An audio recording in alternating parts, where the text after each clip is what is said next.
Bonjour à tous, on reprend notre étude sur la Haggadah. Et avant de commencer, une petite minute pour clarifier un point sur le fait de s'accouder durant le Seder. On s'accoude pour boire les 4 coupes de vin en signe de liberté. Et si jamais on a oublié de s'accouder, alors les Ashkénazes sont plus indulgents sur ce sujet. Le Mishnah Broura dit qu'on ne recommencera pas à boire une autre coupe pour la première, la troisième et la quatrième coupe si on a oublié de s'accouder. Les femmes ashkénazes ne s'accoudront pas du tout. Les sfarades sont plus strictes. Rav Ovadia Yosef écrit que celui qui a bu sans s'accouder une des 4 coupes devra reboire en s'accoudant, à moins qu'une personne n'ait pas la condition physique et que ça puisse être nocif pour sa santé. Dans ce cas, il pourra s'appuyer sur les avis plus indulgents et ne pas reboire. Les femmes sfarades s'accoudront pour boire les coupes, mais si elles ont oublié de s'accouder, elles n'auront pas besoin de reboire. Alors, on s'est arrêté à Manishtana, et là-bas, il y a 4 questions. Et presque tout le Seder tourne autour du chiffre 4. Les 4 coupes de vin, les 4 questions, les 4 fils. Le Gaon de Vilna explique qu'une personne qui a été sauvée d'un danger doit apporter un korban toda, un sacrifice de remerciement, afin d'exprimer sa gratitude. Il y a 4 catégories de personnes qui doivent apporter ce korban toda. Et ces 4 catégories sont décrites dans le psaume 107 des Teilim, que l'on récite le soir de Pessah juste avant Arvit. Alors, on ne va pas lire tout le psaume ici, mais je vous invite à le faire. Mais en tout cas, dans ce psaume, du verset 4 au verset 9, on nous parle de quelqu'un qui a traversé le désert. Du verset 10 au verset 16, de quelqu'un qui a été emprisonné. Du verset 17 au verset 21, de quelqu'un qui a eu une grande maladie. Et du verset 23 au verset 31, de quelqu'un qui a traversé la mer.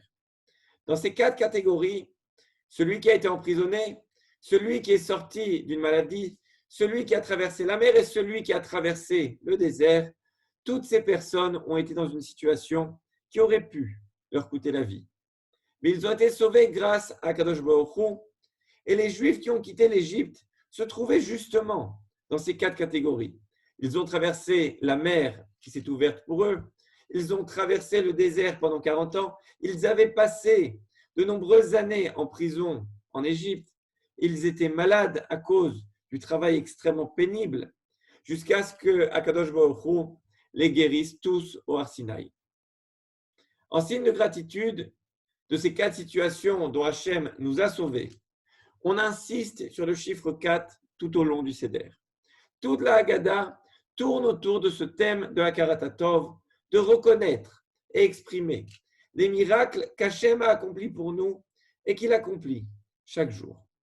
C'est un thème absolument crucial, car quand la Torah veut nous décrire, veut nous parler, veut qualifier Pharaon, elle dit la chose suivante.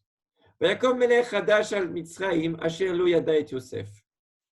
seule chose que la Torah va dire pour qualifier Pharaon, c'est qu'il y a eu un nouveau roi en Égypte qui ne connaissait pas Yosef. Et Rashi tout de suite nous dit, c'est quoi qu'il ne connaissait pas Yosef?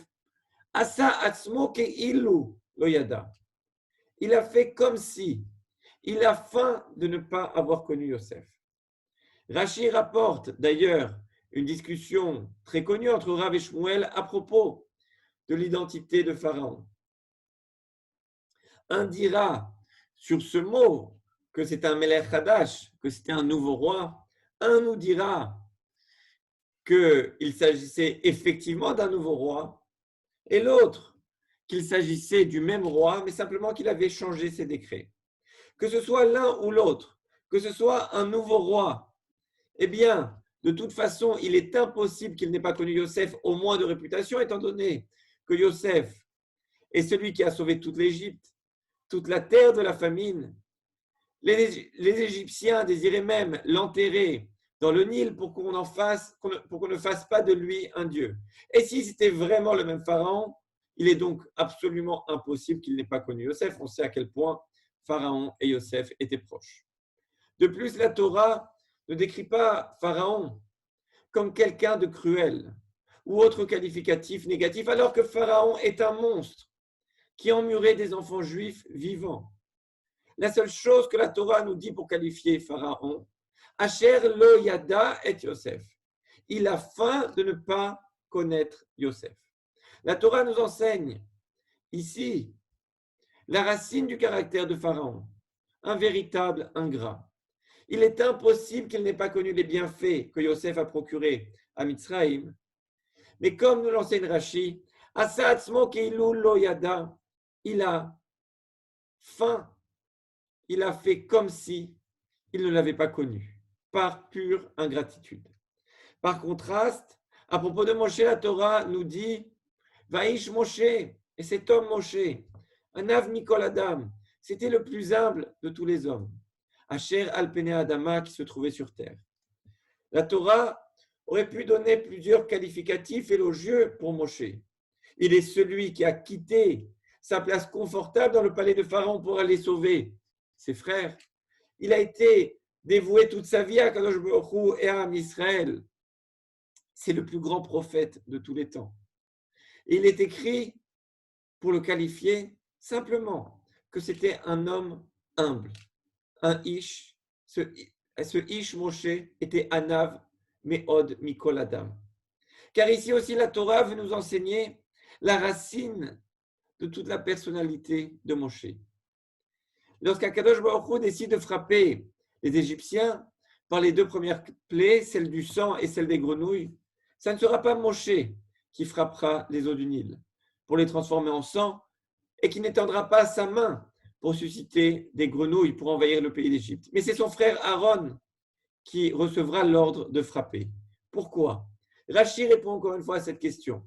Étant donné que le fleuve avait protégé Moshe quand il avait été jeté petit dedans, eh bien c'est pourquoi ce n'est pas par sa main que le fleuve a été frappé, ni pour la plaie du sang, ni pour celle des grenouilles, mais par la main de Aaron. De même pour la troisième plaie, celle des vermines, Hachem ordonne à Aaron et non pas à Moshe. Pourquoi encore? C'est encore Rashi qui nous répond. Il dit, il ne convenait pas que la poussière fût frappée par Moshe, car elle l'avait protégé quand il avait tué l'Égyptien. Il est écrit, le cacha dans le sable. C'est donc le sable, cette terre, qui a protégé Moshe en cachant l'Égyptien qu'il avait tué. Donc aussi, est-ce Aaron qui l'a frappé pour envoyer cette plaie.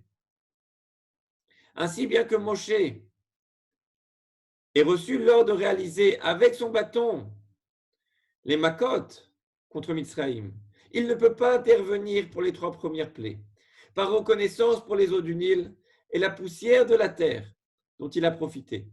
On voit ici que l'exigence de Hakaratatov, de reconnaissance, et même envers des éléments minéraux, inanimés, qui ont participé finalement passivement au sauvetage de Moshe. On comprend également pourquoi Pharaon se prend pour un dieu et qu'en opposition Moshe deviendra l'homme le plus proche de Dieu. Celui qui n'est pas reconnaissant envers les choses les plus simples ne peut pas reconnaître tous les bienfaits qu'Hachem lui procure. Car en effet, celui qui reconnaît est immédiatement engagé. Moshe, dans sa pleine humilité, a la qualité parfaite pour reconnaître Hachem dans chaque situation. Mais il sait que cette reconnaissance l'implique dans une avodat Hachem, un service de Dieu qui lui demandera des efforts. Alors, dans un passage absolument terrible de la Torah, ce passage où on nous dit que Moshe Rabbeinu ne rentrera pas en Israël pour avoir frappé le rocher. Là-bas, le Yalkut Shimoni explique, il dit, Moshe, ne te souviens-tu pas de ce que ce rocher a fait à mes enfants? Comme il est dit, ils ont tété le miel du rocher, ce rocher qui a accompagné les Bnei Israël dans le désert pendant toute leur traversée. Et après ce bienfait, toi, Moshe, tu le frapperais. Bien, Moshe, tu n'es plus digne de diriger mes enfants. Et j'ai déjà nommé un autre à ta place, Yoshua bin Nun. La sanction envers Moshe paraît très sévère. Et on en paie les conséquences jusqu'à aujourd'hui, par l'exil et les souffrances.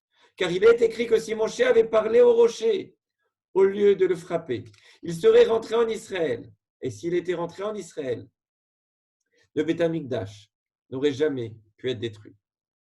Tout cela vient nous enseigner que le manque de Hakarat Hatov, de reconnaissance, même envers un rocher inanimé, est grave dans l'optique de la Torah. Et à plus forte raison, l'ingratitude envers son prochain, car on touche à la base de la reconnaissance d'Akadosh Baruch Hu. Et comme nous l'avons dit, comment est décrit dans la Torah l'homme le plus cruel que le monde ait connu? Asher lo yada et Yosef, celui qui ne se souvenait pas de Yosef, qui ne se souvenait plus du bien qui lui avait été fait. Il n'est pas besoin d'en dire plus, car c'est la base de tout. Le Pirkei Avot nous dit dans le 4e chapitre, dans la première Mishnah, Ezeu Ashir, Asamear Bechelko. Qui est l'homme riche? Celui qui est heureux de sa part. Combien une personne serait prête à payer pour ses yeux? Combien est-ce que les dents valent? Les pieds, les mains. Le sourire, la possibilité de marcher, de parler. Est-ce que ça a un prix? On voit aujourd'hui ce qu'est la valeur de pouvoir respirer. Quand le nombre de respirateurs artificiels sont en rupture. Quand aujourd'hui en France, il y a une sélection qui est faite pour savoir à qui on pourra donner ce respirateur et qui, malheureusement, on devra laisser mourir. A-t-on dit merci pour toutes ces respirations depuis qu'on est petit? Merci pour nos poumons qui filtrent à chaque seconde oxygène et dioxyde de carbone depuis notre premier souffle jusqu'à notre dernier. A-t-on dit merci pour nos anticorps, cette armée silencieuse qui se bat à chaque instant pour nous défendre? A-t-on dit merci pour la peau, cette peau qui est perméable d'un côté pour laisser sortir la transpiration et imperméable de l'autre et qui se répare toute seule quand on se blesse? Dit-on merci pour nos reins, ces reins qui filtrent le sang avec près d'1 million de filtres? Et ça ressemble à quoi? À un vulgaire bout de viande qu'il est impossible de reproduire. Regardez la taille des machines de dialyse. Est-ce qu'on dit merci pour notre système sanguin, cette tuyauterie du corps humain composée de veines, artères et capillaires qui, mis bout à bout, font 3 fois la taille de la Terre et qui sont compressées avec la plus grande finesse dans le corps humain? Ce système sanguin qui défie à chaque instant les lois de la gravité, en circulant de haut en bas, alors que normalement, le sang, comme tout liquide, devrait rester en bas, dans les pieds. Dit-on merci pour nos yeux? Je pense qu'il n'y a pas besoin de décrire leur perfection. A-t-on dit merci, même pour le sommeil? Ce serait bien si on pouvait recharger nos portables juste en les mettant en veille et sans chargeur. C'est exactement ce qui se passe quand on dort. Et quand on dort, tout ce que l'on a évoqué et tout ce que l'on n'a pas évoqué, car ça serait infini.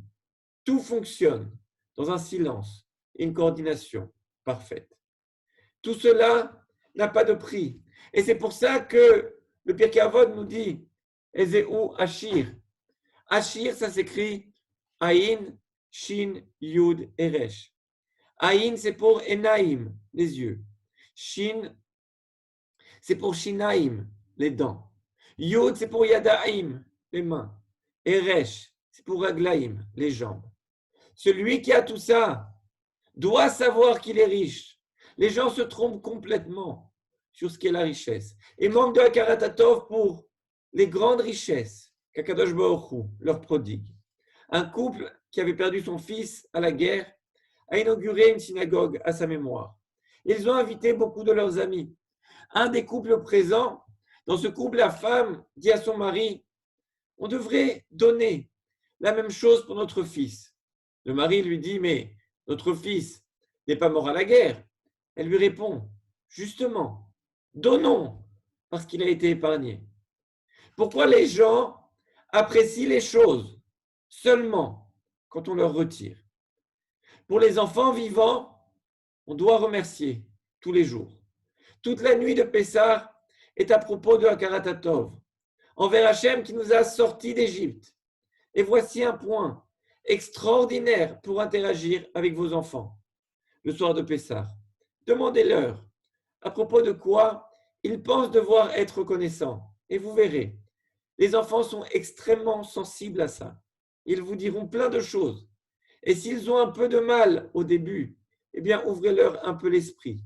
Et vous verrez des réponses étonnantes. Veyeda kol paul ki ata pealto. Veyavin kol yetzur ki ata yetzarto.